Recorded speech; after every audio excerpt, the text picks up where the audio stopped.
Hey everybody, Chris Francis here. When this pandemic first hit, my goal was to make a bunch of new YouTube videos, but that changed very quickly back in March when both my wife and I were diagnosed with COVID. And while we decided to document our journey, what I didn't expect is that 4 months later, after 20 research tests and studies, we'd be releasing my very first feature documentary. Now, besides the fact that I'm a filmmaker and I'm in the film and I actually had the virus, what makes our film unique is that it is encouraging, it's lighthearted, and if you watch the film, you'll see that we rely heavily on our sense of humor to help us kind of cope and navigate with the unknowns of this virus. Now, this video that you're about to watch is from our May 2020 presentation to the San Diego Media Pros virtual event, and we're going to explain how we made this film in the middle of a pandemic. We hope you enjoy it. What was your perspective when I said I wanted to start filming it? Well, it was interesting because, again, this was all very early on, and I had been, so my positive result came just a week plus after my last day in the office. And so I had to let HR know that I had come down with COVID, and they had to let my entire office know. They kept my name confidential, but we have less than 100 people in our office. I'm actually the office manager, so I sit at the reception desk. Everyone knows me, I talk to everyone, and so I really went through this emotional journey of like, people are gonna find out it's me, like the stigma of like what people, how they'd react to me, or feeling guilty like I'd done something wrong. And so in the beginning, when he's saying that, when you're like, I want to film this, I'm like, no, like people are going to find out it's me, like I don't want to. And so I kind of had to go through a personal journey, realizing, one, the virus like doesn't discriminate against anyone. Like anyone can get it. It's no one's fault that they got it. You know, it wasn't like I was licking doorknobs and whatever. I was following all the necessary precautions. Were you though? No, okay. no doorknob licking. So I eventually emotionally came around to the filming aspect and was like, honestly, he needs something to do, because when you're bored and not working, then that's a whole nother thing. So. That's true. Krista was making all the money and bringing home the benefits. So, yep. Like most filmmakers, my spouse does all the real work. Yeah, so that happened, and then I sold it to Krista as, I just want to start filming. I just kind of want to start capturing things. I think the appointments would be interesting, the tests. I just want to start filming things. You can say at any time, like, I was like, we're not committing, me filming is not committing to us like releasing this. I just want to film this. I think I kind of forgot that you had told me I could quit at any point. All right, can we scratch that from the record? Can we cut the Zoom? Yeah, so anyways, we started filming, but here's the dilemma as a filmmaker. So I've got an office, I work out of a studio, like a White Sykes soundstage in San Diego, and that's where my office is, and that's where all my gear was. So we were caught into this, it was kind of this weird thing. So during lockdown, it's like self-isolate, stay home, only go out when necessary.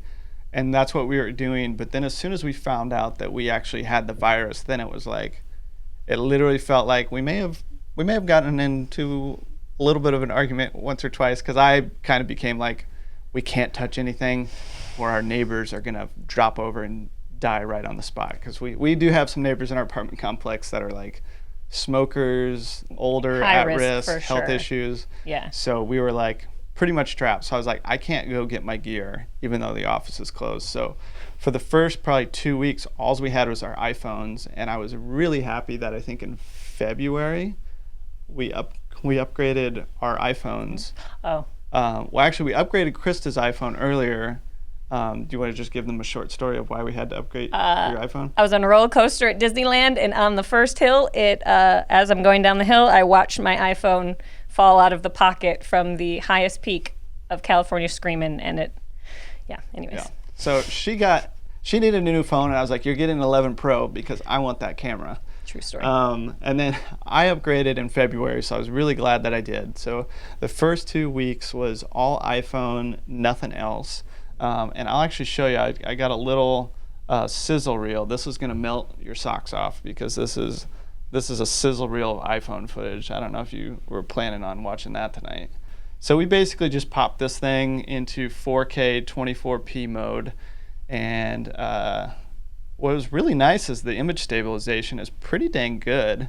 And I'll admit, after 2 weeks of just using an iPhone, I kind of got spoiled. I was like, I like that it does auto everything. Auto focus, auto exposure, auto image stabilization. What it doesn't auto do is set it to HD 24p though, because every time I went to take a video, make sure you change it to HD 24p. 4K, yeah. Or 4K, sorry. See, that's why I'm not the #1 cinematographer right here. Yes. Yeah, so 4K. we used it for everything. Travel cam, like right here, I did a 3-camera interview. The third camera is Krista literally sitting on a bar stool, holding her phone for 40 minutes while I interview an expert on Zoom, because I just had to have that third angle. And then we kind of needed it out of necessity. We did a lot of medical tests. As soon as we got diagnosed, we suddenly became very popular in the medical community. We were getting phone calls and emails left and right, and we wanted to volunteer as much as possible. So we couldn't come rolling in the hospital unannounced with my cinema package. So iPhones worked. And then as you're seeing here, there were lots of phone calls. Basically, anytime the phone rang, I was like, grab a camera, grab a phone, record this conversation. This could be the doctor giving us key results that we need for the film. Yeah, there was times I just wanted to make a phone call, and it would take 10 minutes to get the lighting right before I could actually make the call. This is true. We've had like a pretty we've had a very peaceable marriage, I would say. And even during quarantine, I feel like things have been pretty peaceable, but I think most of our arguments have been Krista wanting to just do something and me saying, no, hold on, I gotta get my light, I gotta get my camera, I gotta get my microphone. Wait, we've already seen you at the kitchen table too much in this film. Can we put you in the blue chair by the window? Can you change your shirt? I think we need a different color. And yeah. That's true. She's been incredibly patient. I don't know how she does it, because I'm editing the film and I'm watching this footage and I'm like, if that was me, I would have just slapped me and said I'm done with the project so many times. So we started out all iPhone. That worked pretty good, and I think given the circumstances, it felt like we had like a pass, because it's like, what are you gonna do? It's quarantine, social distancing. You can't even have a camera crew if you wanted one. So iPhone is what it is. So we just tried to embrace it as our only tool and make that part of the story too, because that's real life. That's how it was. Yeah. Back in those days, 2 months ago. So I'll start talking more about production stuff, because this might be It's really what they care people. about. Yeah. We can do marriage counseling later. So basically what we did iPhone for 2 weeks, and then I had my friends literally just start dropping off my gear like it was a drug deal. Like no joke. The first time I got all my gear, we were sitting at this table getting blood testing done. There was like a clinic that sent a guy out, and as I'm literally, well, this was another thing today, but I'm literally like have a needle in my arm, and my buddy's like, hey, I'm here with the gear. So this is how we would do it, because we had the virus at the time, so we were like, we can't infect anybody. So my SUV is parked right out here. I would literally hit the remote, keyless remote, and pop the trunk, and they would just leave stuff in there, close it, drive off, and like send me a text and say, hey, I dropped off the stuff. It's done. Yeah. And then I would literally go back out there like 30 minutes later, open up my truck and be like, what did they bring me today? I'm like, all right, we got a C200. We got, actually, instead of just talking about it, let's show you, because you know I got another reel for that. And I'm going to hit screen share this time. Okay, yeah, so this is basically what it looked like. And of course I had to film it, because I might need that footage for the film. So this is literally like my computer, my light, my tripod, my mic, basically like all the basics that I could get. And our apartment suddenly turned into his office and storage unit. Let's be honest, I'm really ready to get all of his video gear back in the office and out of our 600 square foot 1-bedroom apartment. Yeah, one bedroom apartment gets a lot smaller when it's got to double as a production stage. So that's one of my friends, Rico. He's one of my great friends.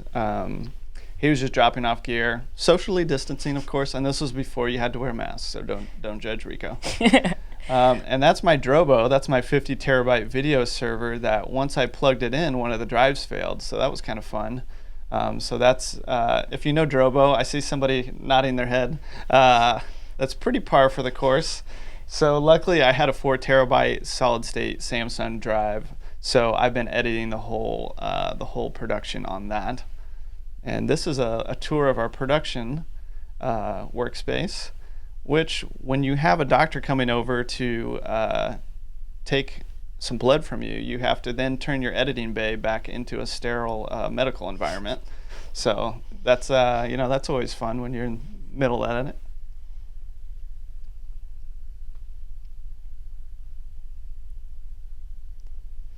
So, and this is just a shot of some of the gear, kind of my main setup.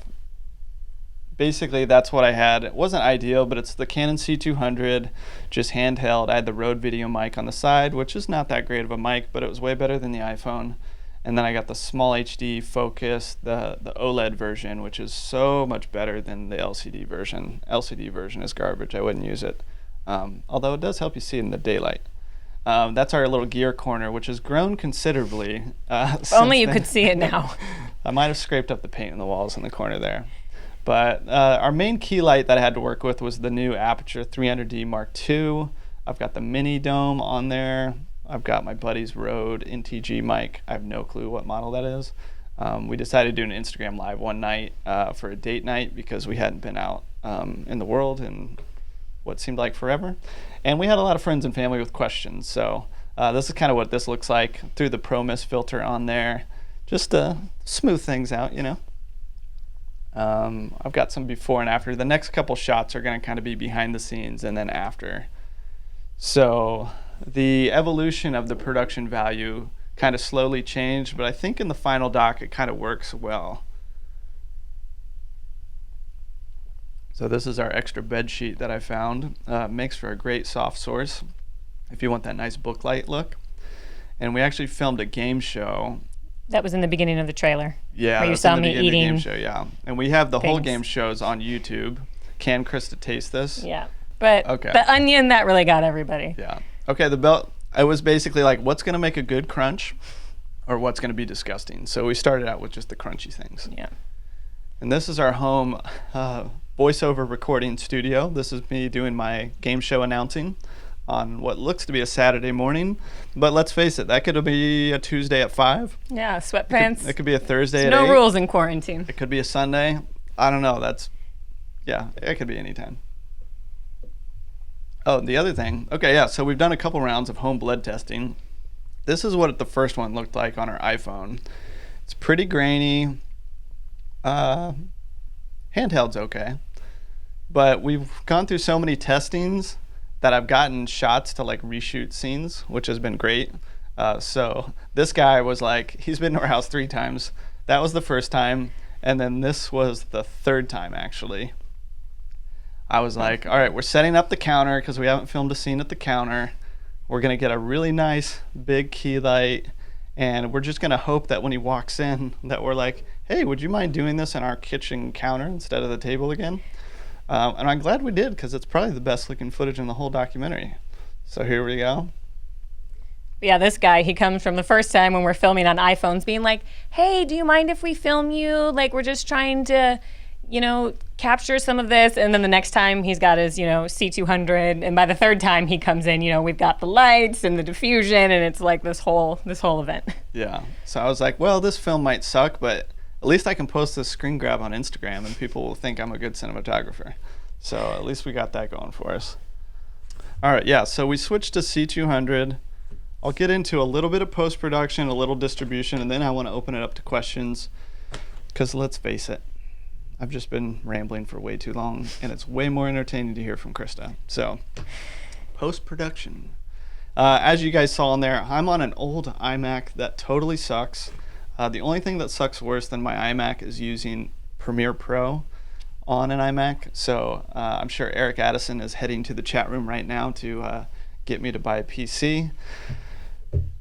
Here's the thing. I'm trying to get sponsors for this film. So I'm like, what vendors have we used? I'm like, ooh, Adobe Premiere. I'm like, I can't reach out to Adobe Premiere because I've pretty much just been cursing their name for the last like 2 months. So use Premiere. The saving grace was I edited everything on a 4 terabyte Samsung solid state drive, which I actually want to show you guys real quick. Stand back. All right, sorry about that. That was unplanned show and tell. So this is just like a bare drive in here inside of a little silicone Housing that's vented for ventilation, and then just like literally like a $10 USB thing. And it's like, this is incredible. It's like, why mess with all that stuff? If you can fit an entire project on 4 terabytes, this is like incredible, lightning fast.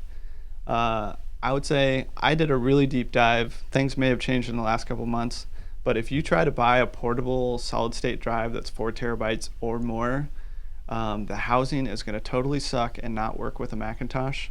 If anybody has a good recommendation, throw it in the chat. But you just buy this thing for half the price, put a little piece of silicone on it, boom, you're done. So, but then again, I don't know if I should be giving post-production advice because I'm on an old iMac and a crappy version of Premiere. But anyways, we started editing. When I started editing, I had no idea if we actually had a story because I was like, I'm just literally just filming whatever happens to us. And then I started staying up till like, what? The 3:30 in the morning. Yeah, editing. So like every night I would just stay up till Ridiculous. 2, 2:30, 3 o'clock. Or editing. you'd alternate, and then, so you might go to bed at like a decent time, 11, 12, and then you'd wake up at like 4 a.m. and your brain would be like, oh yeah, I'm editing a film, and then you wouldn't be able to fall back asleep. That's true. So I have the webcam footage to prove that because it's true.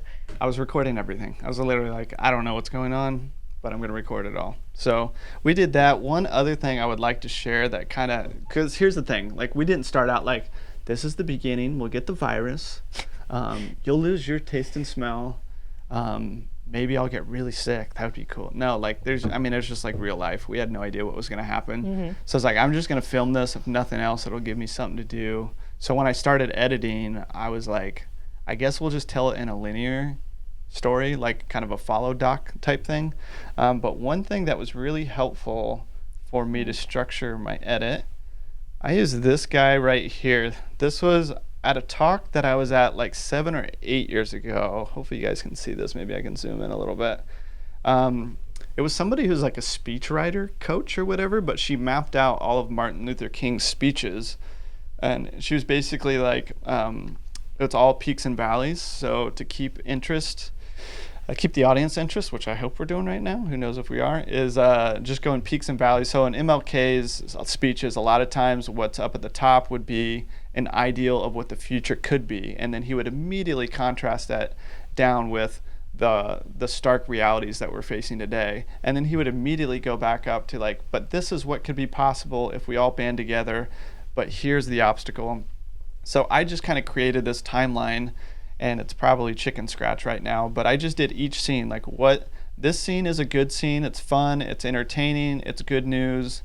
I know that I can't just keep stringing those together. I need to go to what's something we captured that was not fun or that sucked or was something that worried us or when we were feeling bad. So I basically just went through the timeline and tried to ping back and forth from that. And then towards the end, all these items on the right in the pink, oh, here's something interesting. So on the left, everything on the left is basically when we thought the film was finished, like, what, like a month ago? A month ago, maybe? Yeah. Yeah. So we actually had a finished screener that we were actually shopping to agents and stuff that was only like 18, 19 minutes long because I felt a lot of pressure to like, I want to be the first person out there that's got a legit doc.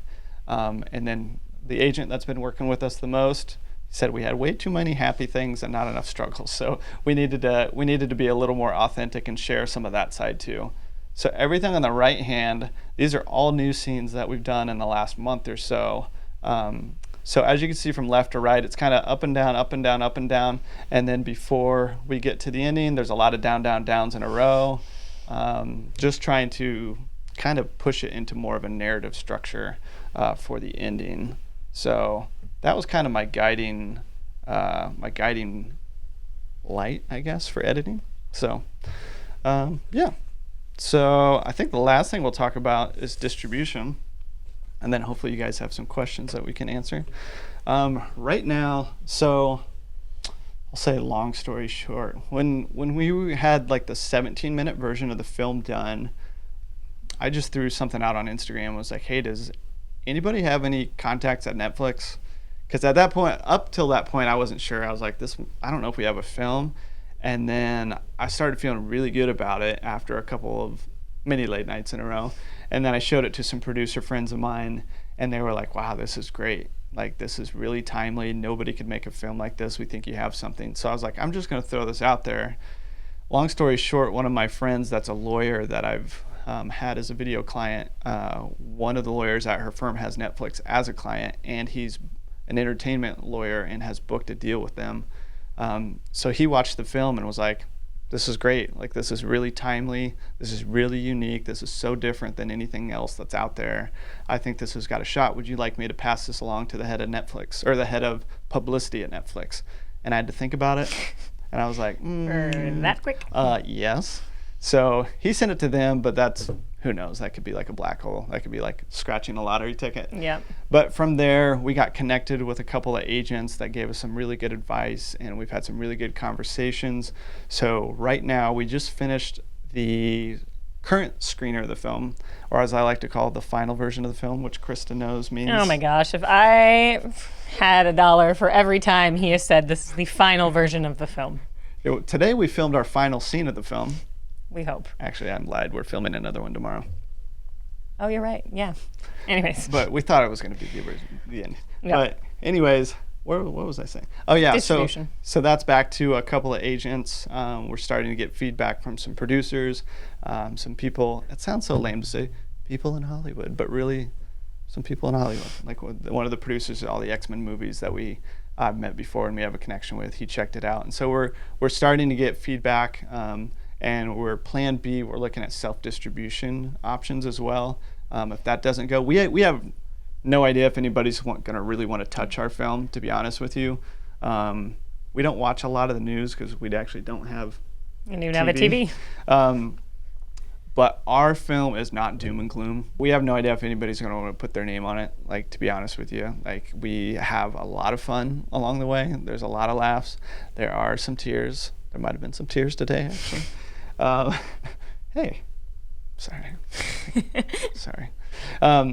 But yeah, we really have no idea. Like, is Netflix, is Hulu, is CNN, is HBO, MTV? I don't know. Is anybody going to want to put their name on this because it's not like frontline workers? There's 0% politics, 0% conspiracy theories. And it's 100% just our journey and what we're doing and how we're trying to make the best of it. Yeah. So we hope that people enjoy it. We've gotten really good feedback from the trailer and stuff like that. But I think in the next week or two, I think we'll have an inkling on whether it's got a shot at picking up distribution or whether we're going to self-distribute. And if we self-distribute, probably what we're going to do is we're going to go onto Amazon because that's one of the only outlets that you can upload to without the need of an aggregator, which means it basically doesn't cost us anything to get it up there. We can set our own price, and then Amazon keeps 50%, we keep 50%, and then anybody that has an Amazon Fire Stick, a Kindle, an iPad, anybody that has the Amazon app can buy it to rent it or buy it. We could also put it on Amazon Prime if we are into not making any money at all, but getting some views, we can do that. So everybody we've talked to that's gone the self-distribution route all say that Amazon is the most profitable. You just contradicted yourself. You said Amazon would be no money. Well, Amazon Prime. Oh. Like, so people can watch for it for free. Oh, got like it. it would Sorry. be. Okay. Because here's something. If you want to put your film on Amazon Prime, this is how much money you make. You make between 5 cents and 10 cents per hour watched. So our film right now is like 43 minutes, so it's not even an hour. So if we put it on Amazon Prime for free, so anybody with a Prime account watched it, we would make maybe 5-6 cents every time somebody watched it, if they watched it all If they the way watched through. the full thing. So it would be cool to Funny. be like, hey, we're on Amazon Prime, but zero money. Yeah. But if we put it out there for rent or buy, that would still pop up in the app. And a lot of independent filmmakers say the algorithm's actually really good. So we're hopeful that if we self-distribute, We've been growing our email list through Facebook ads. We've had a lot of like great organic reach just from our friends and family, just sharing it like crazy.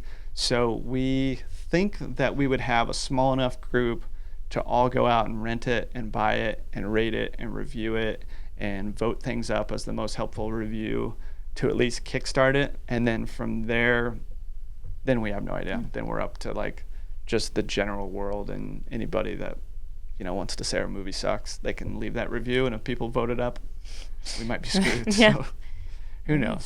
So yeah. I don't know. I've been blabbing. Do you have any final thoughts before we open it to Q&A? No, I say we see what the people want to know. All right. Hopefully you guys are still awake. Hopefully we haven't bored you too bad.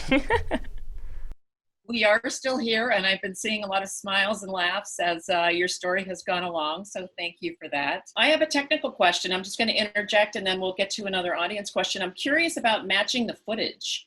Like, what are you doing, or are you not worrying about that? Are you just sort of letting it evolve from the iPhone 11 to your higher quality footage? Yeah, most of the scenes right now are self-contained, so there's not a lot of mixing of footage within a scene. We do have one scene that we filmed that was a doctor's visit that was really educational. It basically shows exactly how the 15-minute serology test works. And that was like a last-second call. The doctor called us and was like, hey, can you come now? And so we just like rushed and did it and brought our iPhones. And we're waiting to get the release from that doctor. And in the meantime, Krista's actually doing another test tomorrow. So I'm going to bring my C200 there because they've already agreed to let me film. So there's a chance that there may be a couple of scenes where we kind of intercut the two because there's so much valuable information. And so that'll be interesting. But I think what I tried to do just as a filmmaker before every scene, I tried to capture our thoughts about what we were getting ready to do first, capture whatever it was, and then afterwards capture our thoughts looking back on that. So I think that leaves for a good place for the before and the after to be on the iPhone. So if we do end up having to like recut some scenes, I'm hoping that by keeping them separated at least that much that it won't be a problem. But we're kind of just embracing, like there's totally clips in there, vertical video, which I know is probably killing some of you right now. It kills me a little bit, where we originally like shot it for an Instagram story or something, funny post or and something. we're like, oh, this is funny, like I'm about to give blood, and spoiler alert about the film, I do not do good with giving blood, and I've given a lot of blood recently. So to get myself hyped up, I would try to make fun of myself, make funny videos on Instagram and stuff. And then I'd be like, let's just put this in the film. So we're kind of just embracing the mixed media format, I guess. Which I think is completely acceptable, and for better or worse, we're all getting used to Zoom video and audio. So, David, do you have another question? I actually do. If you don't mind, I have one for myself. Yes. So there is some controversy, obviously, over the wearing of masks and not wearing of masks. And I've noticed in the video, when the gentleman was coming to draw your blood, he would wear a mask, and I don't know what kind of mask he was wearing, but neither of you were wearing masks for him. So I don't know if they had what you had learned in this process as far as the mask wearing goes. Yeah, so though that particular footage was our serology testing, so that was after we had already been medically cleared of COVID. We've been medically cleared that we do not have it. You're looking at me as I don't think all of them were. Maybe, you know what, maybe the first iPhone one wasn't. Yeah, and I think honestly it was so early on, like masks weren't even really in talks yet, other than like save the masks for the medical workers, the N95. Yeah. So I don't even think masks crossed our minds that first time. And they never communicated to us as well. That's true. Like, hey, please wear a mask. Like they were like, they had us open the door and they didn't want to touch the things in our apartment. But I think in those early ones, it was never even, honestly, yeah, that's we didn't true, even because it's crazy. think about it. It's crazy how much has changed so quickly. Yeah. That literally, like even when 2 months ago, when we first went into testing, we didn't wear masks even for the drive-up testing, I don't think. Not mine. Like the doctor was like all super like garbed up, but the thought never even crossed our mind, and they didn't say like to wear masks. And so so I guess it was pre-mask era, I think. Yeah, which is crazy to think about, because it seems like we've all been wearing masks for a while. Point. But Yeah, no, like when we did some of the other testing, like when we went to the hospital and stuff, we're definitely wearing masks for that. I don't know if any of that footage was in there. So when we've gone outside of our house, we've worn masks, but that's an interesting thought. Like that hadn't even hadn't even occurred to dawned me. on Yeah. So good catch. But yeah, none of the doctors told us to, and that was literally before. Yeah, it was before they were required. I don't even think we had masks then. Yeah, no, I don't think so. I mean, we got a ton of them now. But. Julianne Valera, are you there? Yes. Did you want to ask your question? Okay. So one thing I'm wondering is, since there are so many people making coronavirus documentaries, what makes your documentary different than the other documentaries? The articles I've read about the docs that are in production, obviously I haven't seen any of them or seen their promos. The only ones I've seen out in existence are the controversial ones that are like the Chinese coronavirus explained, conspiracy theory, or yeah. it's like the, what was the other one? Plandemic and stuff like that. So a lot of that stuff is super political. And then the articles I've read on, like, I think Variety and stuff like that, that filmmakers, their angle has been like, they've been following the front lines of the New York City emergency department, or it's people making it industry based. There's so many athletes that are making docs right now about how this has changed the landscape of the sports world. I know there's a lot of big names in the restaurant world that are doing documentaries about how this is financially just totally wrecking restaurants. So to my knowledge, I haven't heard of or seen anything that's like a personal follow doc. And I think like our unique thing, I guess, is that I'm a filmmaker, and I got it super early. So in a weird way, I kind of got like a couple month head start on any other filmmaker. Like I still haven't heard of a single filmmaker that's gotten it. We've heard of actors and celebrities. Yeah. And I don't know, like, too, you guys know better than me, the restrictions currently. Like, I don't even know, can the documentary people right now go to someone and film them right now, or is it all over Zoom? Yeah, a lot of things I've heard too are a lot of like thought pieces. So it's like, I think there's something on Netflix right now that's got Bill Gates and stuff, and it's literally just all talking head interviews. And some of the stuff I've seen is like, it's a lot of Zoom interviews and stuff like that. I think we've probably all seen that content. And I think we just, honestly, we hit probably the average American. We're not frontline workers, we're not athletes, we're not celebrity chefs. Like, we just work, I work a 9 to 5 in an office. Like, I think we hit, like, our story is like middle America. That's true. Yeah. So yeah, we'll see. I mean, and there may not be an audience. We don't know. Yeah, yeah. I think we'll get that feedback in the next week or two as we hear back from agents and distributors of whether they're like, hey, we have 40 other documentaries that we're planning on making. Like, maybe nobody wants to touch ours, but we just tried to stay true to like, hey, let's just focus on our story and our story only. Not that it's like just about us, because it's obviously the whole thing of the film is to inspire people to give back and help others and do whatever they can out of the hand that's dealt with them. So we don't know. We really don't know what the reception's going to be like. But to my knowledge, I don't know of a single other filmmaker that's gotten the virus. And I think this has been around for a while now, and we only know like one other person, yeah. And we don't really know them that well that's got it. So there's definitely a timeliness element to it. Like, I don't know if anybody's going to care about our documentary in another 2, 3, 4 months. Yeah. I have no idea. Like, it's such a weird changing landscape. Or it could just be, my mom says I'm special, like. That's true. My mom will love this film. So I think your mom will love it too. It's true, but yeah. Good question though. And according to our data on Facebook, the trailer is scoring great with moms. Like, ages like 50 to 64 women, they're eating it up. So, hi. Hey. Thank you guys so much for doing this and sharing your story. I think you guys are fun to watch together. So I think you're ahead of the game there with everybody else. Awesome. Thank you. My question was sort of legally, how did you handle that? Going into medical professionals, sort of surprise, can I film you? How did all that work? Yeah, well, we're still working some of that out. Basically, the majority of the film is just me and Krista, so I'd say like 80% of the content have you signed your release yet? I did today. Okay.